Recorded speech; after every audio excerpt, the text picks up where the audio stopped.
Hello everyone and welcome back to Whisky Wednesday. Today's something rather special, which I have to thank my friend and my colleague Alex for. This is an older bottle of Glendronach 18, and this is the newest release of Glendronach 18, which has been missing from retailers' shelves for about a year at this point.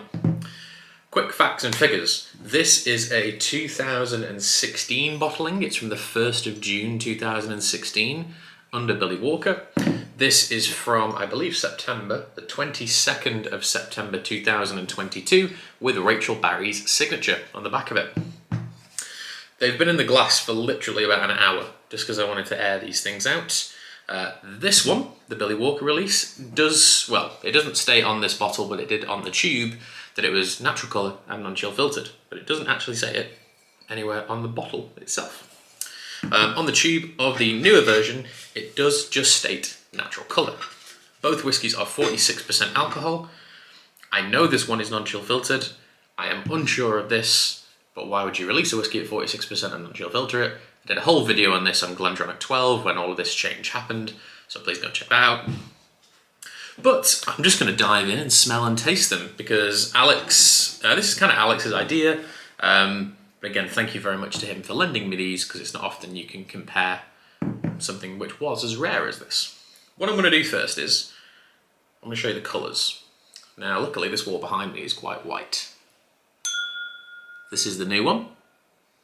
Sorry, this is the older one in the tall glass. This is the new one in the shorter glass.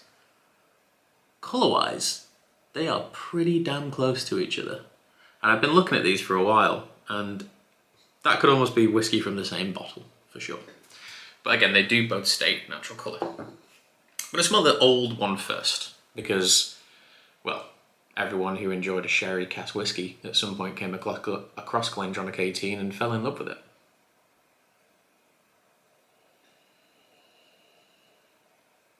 Now, for some reason, I never used to get the walnut things that they used to state on the back of the labels of this, but now, having not smelt it for so long, it does just smell of walnut and candied orange. There's like a shoe polish, old leather, old wood thing to it. In a way, classic Glendronach 18.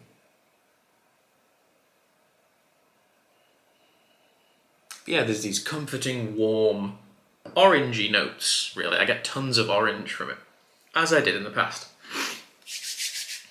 And the new one, more of a classic Glencairn.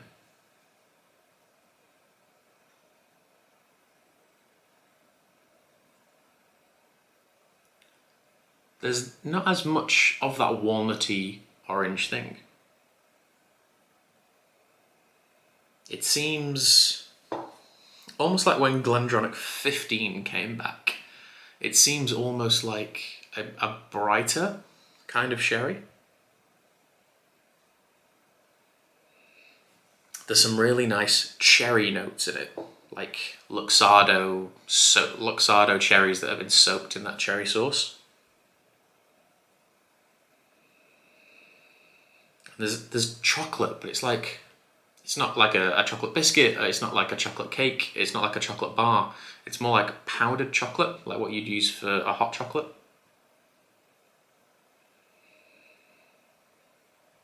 And like vanilla cream and like a little bit of caramel. It seems brighter.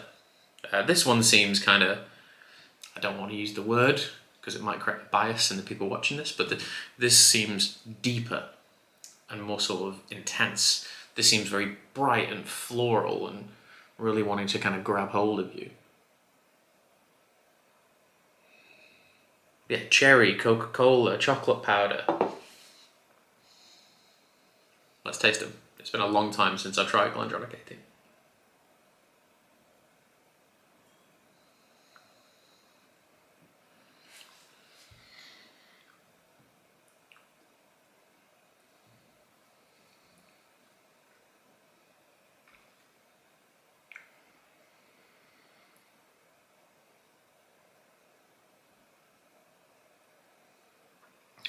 The last time I tried a Glendronach this year, was a single cask that myself and a few friends split between us. This tastes remarkably like that. That was a 27-year-old single cask. Glendronach Uber fans will be able to tell you how old the whiskey actually is in this bottle, but we know it's older than 18. That is a deep, dark, not particularly oak-driven flavour, I'll be honest. It has these beautiful, like, baking things to it. It's got molasses and like vanilla sugar. There's almost again, the candied orange thing, the walnut thing. There's a slight hazelnutty kind of bitterness towards the end of it. And yeah, you are getting slightly more chocolate on the palate. It's coming across more as like a creamy sort of milk chocolate.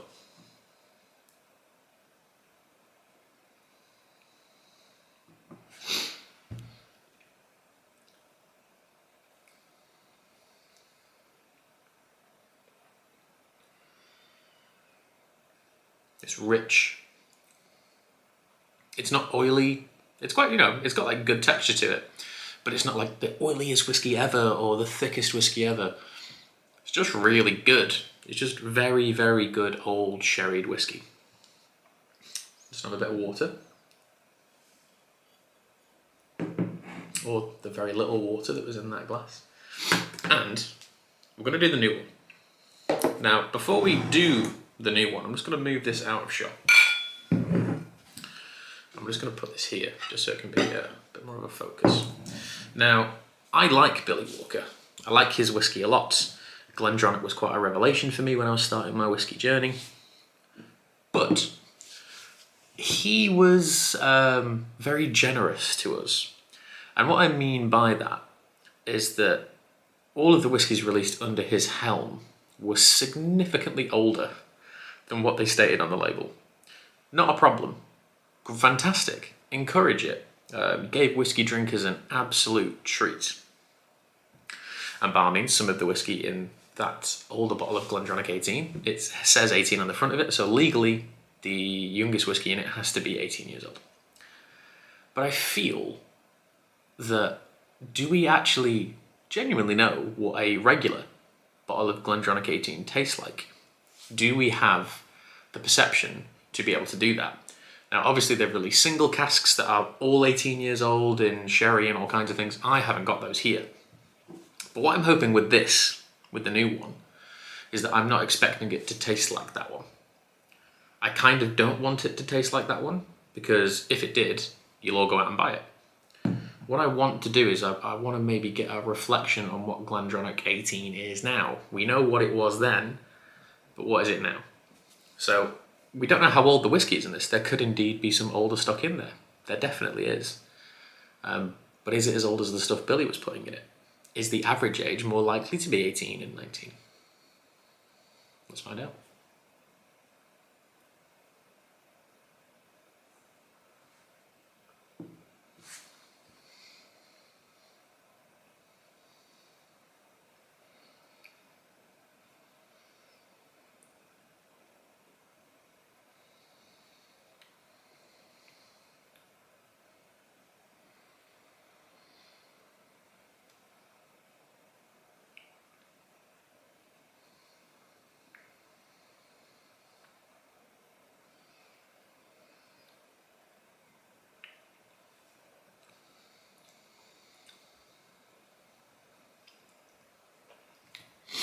Okay, this is really interesting.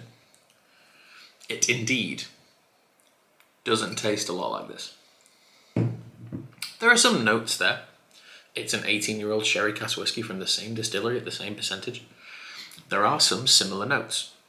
However, this thing comes across as much more oak-driven to me, which is quite ironic in a way. The initial taste to this is those classic sherry notes. It's really raisiny, it's really sultanery, it's got this beautiful wisp of everything we smell on the nose of cherry and chocolate and some like bitter orange marmalade notes, which is interesting because I was expecting that from the old one. Then in comes this oakiness. Comes across initially as quite peppery, almost like a white pepper, and then it moves into kind of deeper, darker, kind of woodier flavours. To smell it again after having tasted it, nose hasn't changed that much. If anything, that Coca-Cola now is popping out even more. There's almost like an angelica root, almost lemony feel to it.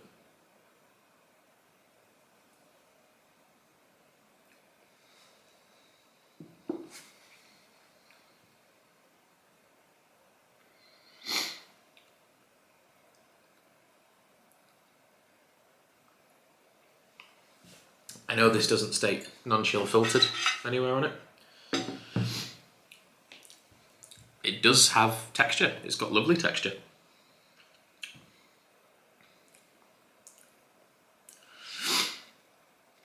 The finish is decent. It's good. It's what I would expect from an 18-year-old whiskey.